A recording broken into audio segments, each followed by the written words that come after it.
تو ان کی اس کیفیت کو دیکھ کر رب کریم نے سورۃ القدر نازل فرمائی، جس میں فرمایا کہ اس میں ایک رات ایسی ہے جس کو لیلۃ القدر کہتے ہیں، اس کی عبادت لیلۃ القدر خیر من الف شہر، اس کی عبادت 1000 مہینوں کی عبادت سے بھی زیادہ بہتر ہے۔ اب 1000 مہینوں کے اگر سال بنائیں تو 83 سال سے کچھ اوپر بنتا ہے۔ اس کا مطلب یہ ہوا کہ جو بندہ رمضان مبارک کی اس رات میں عبادت کا ثواب پا لے گا، اس نے گویا 83 سال کی عبادت کا ثواب پا لیا۔ اب آج کل ہماری اوسط عمریں، ایوریج عمریں 60 اور 70 کے درمیان ہیں، 80 تک تو مشکل سے ہی لوگ پہنچتے ہیں۔ تو گویا ایک رات کی عبادت ایک طرف اور ساری زندگی کی عبادت ایک طرف ہے۔ تو جب اتنا خاص معاملہ ہے تو ہر مومن کے دل میں یہ تڑپ ہونی چاہیے کہ ہمیں لیلۃ القدر میں ثواب عبادت کرنے کا نصیب ہو جائے۔ یہ کون سی رات ہے اس کے بارے میں ہمیں نہیں معلوم، مگر حدیث پاک میں کچھ اشارے کر دیے گئے ہیں۔ ایک تو یہ فرمایا گیا کہ یہ سال کی کوئی رات ہو سکتی ہے، دوسرا فرمایا کہ یہ رمضان المبارک کی رات ہوتی ہے، تیسری جگہ فرمایا کہ رمضان مبارک کے آخری 10 دنوں میں سے کوئی رات ہوتی ہے، اور ایک حدیث پاک میں فرمایا گیا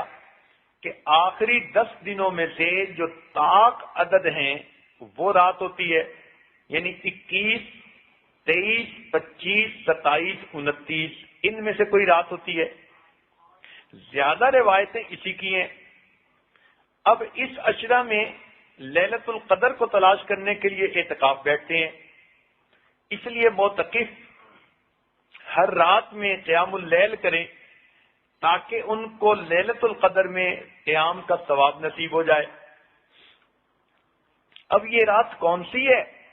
اس بارے میں ہم کچھ نہیں کہہ سکتے، تاہم بزرگوں نے کہا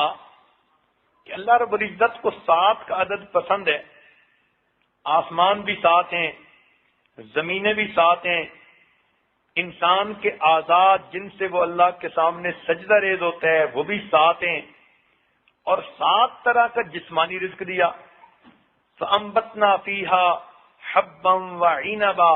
وَقَضْبًا وَزَيْتُونًا وَنَخْلًا وَحَدَائِقَ غُلْبًا۔ تو اس آیت میں 7 قسم کا جسمانی رزق عطا کر دیا گیا۔ تو اس سے مفسرین نے کہا کہ اللہ رب العزت نے انسان کو روحانی رزق کی رات بھی وہی ہوگی جو 7 والی ہوگی، لہذا 27 کی رات زیادہ غالب ہے کہ وہ لیلۃ القدر کی رات ہو۔ بعض مفسرین نے اس میں ایک نقطہ اور دے دیا، وہ فرماتے ہیں کہ دیکھو لیلۃ القدر کا جو لفظ ہے نا، اس میں 9 حروف ہیں، اور اللہ تعالیٰ نے اس کو 3 دفعہ اس صورت میں فرمایا، انا انزلناہ فی لیلۃ القدر وما ادراک ما لیلۃ القدر لیلۃ القدر خیر من الف شہر۔ تو 9 حروف ہیں اور 3 مرتبہ لفظ استعمال ہوا، تو معلوم ہوتا ہے کہ 27 کی رات وہ لیلۃ القدر کی رات ہوتی ہے۔ اس رات میں اللہ رب العزت کی طرف سے بڑی مومنوں کے لیے رحمتیں اور برکتیں ہوتی ہیں، چنانچہ مومنوں پر اللہ تعالیٰ کی طرف سے سلام اترتے ہیں، سلامتی کے پیغام جبریل علیہ السلام فرشتوں کے کراتے ہیں، اور اس رات میں عبادت کرنے والوں سے مصافحہ کرتے ہیں۔ کتابوں میں لکھا ہے کہ اس رات میں کوئی آدمی ویسے ہی جاگ رہا ہو تو فرشتہ اس سے مصافحہ کرتا ہے، اور اگر کوئی آدمی اللہ کا ذکر کر رہا ہو جاگتے ہوئے تو جبریل علیہ السلام اس سے مصافحہ کرتے ہیں، اور اگر کوئی آدمی نماز پڑھ رہا ہو تو پھر اس نماز پڑھنے والے کو اللہ رب العزت سلام بھیجتے ہیں۔ یہ اس امت کی خوش نصیبی ہے کہ اس امت کو اللہ تعالیٰ کی طرف سے سلام بھیجے گئے، حالانکہ یہ اولو العزم انبیاء کو نعمتیں نصیب ہوئی۔ دیکھیے حضرت نوح علیہ السلام کے بارے میں اللہ فرماتے ہیں سلام علی نوح فی العالمین، تو ان پر سلام بھیجے گئے۔ ابراہیم علیہ السلام کے بارے میں فرمایا سلام علی ابراہیم، تو ان پر بھی سلام بھیجے گئے۔ اسی طرح حضرت موسیٰ علیہ السلام، عیسیٰ علیہ السلام پر سلام، خود عیسیٰ علیہ السلام نے فرمایا والسلام علی یوم ولدت و یوم اموت و یوم ابعث حیا۔ اللہ تعالیٰ نے نبی علیہ السلام پر سلام بھیجے۔ تو یہ وہ نعمتیں تھیں جو اللہ رب العزت نے اپنے انبیاء کو عطا فرمائی، لیکن نبی علیہ السلام نے اس امت کے لیے اتنی دعائیں کی، اتنی دعائیں کی، اتنی دعائیں کی کہ پروردگار ان دعاؤں سے اتنا خوش ہوئے، ان دعاؤں کو بہانہ بنا کر، سبب بنا کر اللہ تعالیٰ نے اس گنہگار امت کو بھی سلام بھیجے۔ تنزل الملائکۃ والروح فیہا باذن ربہم من کل امر سلام۔ دیکھیے اس گنہگار امت پر بھی اللہ کی طرف سے سلامتی نازل ہو رہی ہے، لہذا پتہ چلا کہ اللہ رب العزت اس امت کو نعمتیں عطا فرمانا چاہتے ہیں اور اس امت کا اکرام کرنا چاہتے ہیں۔ چنانچہ اس امت کو بھی اللہ تعالیٰ نے وہی پروٹوکول دے دیا جو پہلے وقت کے اولو الانبیاء کو ملا کرتا تھا۔ حدیث پاک میں آتا ہے کہ جب وہ رات آتی ہے تو جبریل علیہ السلام 4 جھنڈے لے کر اترتے ہیں، اور ایک جھنڈا جس کو لوائے رحمت کہتے ہیں، رحمت کا جھنڈا، وہ بیت اللہ پر نصب کر دیتے ہیں۔ ایک کو لوائے مغفرت کہتے ہیں، مغفرت کا جھنڈا وہ مسجد نبوی پر نازل کر لگا دیتے ہیں، اور ایک لوائے کرامت ہے اس کو بیت المقدس پر کر دیتے ہیں، اور ایک لوائے حمد ہے اس کو زمین اور آسمان کے درمیان میں نصب کر دیتے ہیں۔ اور پھر اس امت محمدیہ کے وہ لوگ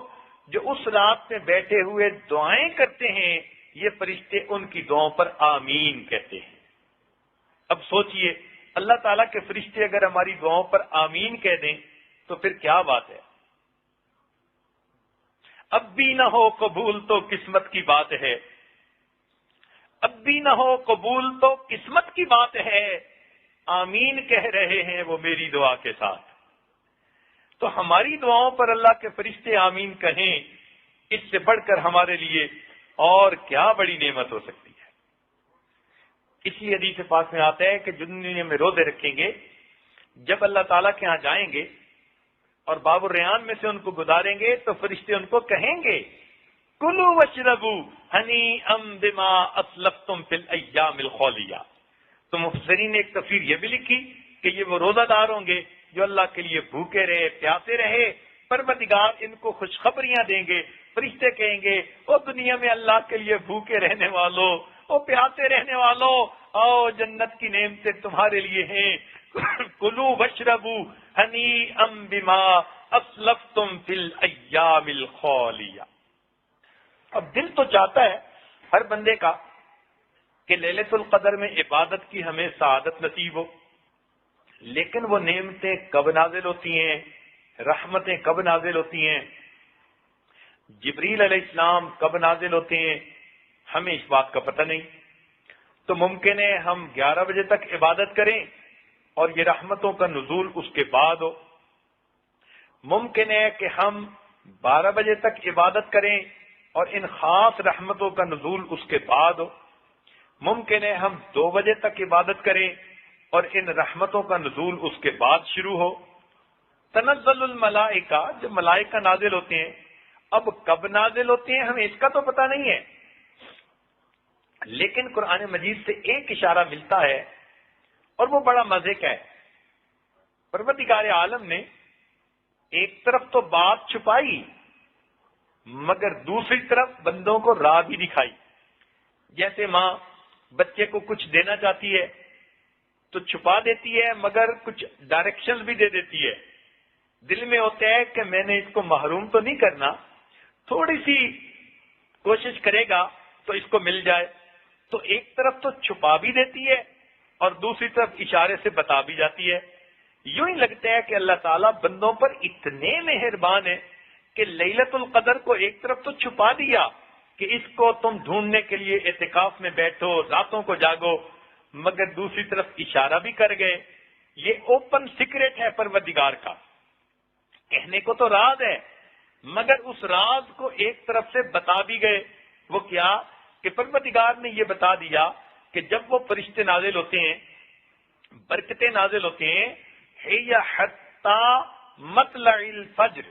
وہ رحمتیں اور برکتیں طلوع فجر تک نازل ہوتی رہتی ہیں۔ اب ہمیں یہ تو نہیں پتا کہ وہ کس رات میں کب شروع ہوں گی، لیکن اتنا پتا ہے کہ جو رات بھی ہوگی اور جب بھی اس میں وہ رحمتیں نازل ہوں گی تو وہ رحمتیں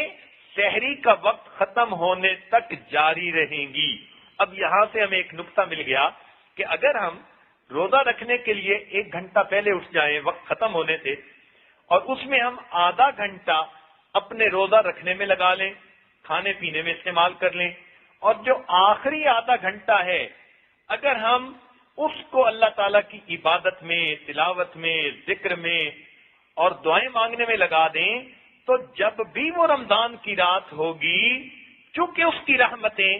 مطلع فجر تک رہنی ہے، یعنی جو آخری وقت ختم ہوتا ہے کھانے پینے کا اس وقت تک رحمتیں نازل رہتی ہیں، تو گویا اس آخری گھنٹے میں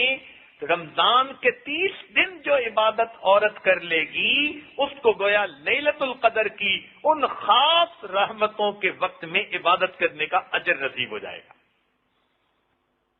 اور عام طور پر آپ دیکھیں گی کہ شیطان اور نفس ایسے مکار ہیں کہ بس ایسی نیند طاری کر دیتے ہیں، مردوں کو کہیں گی بھی صحیح عورتیں اٹھیں اچھا اٹھتا ہوں اور کوئی آدھا گھنٹہ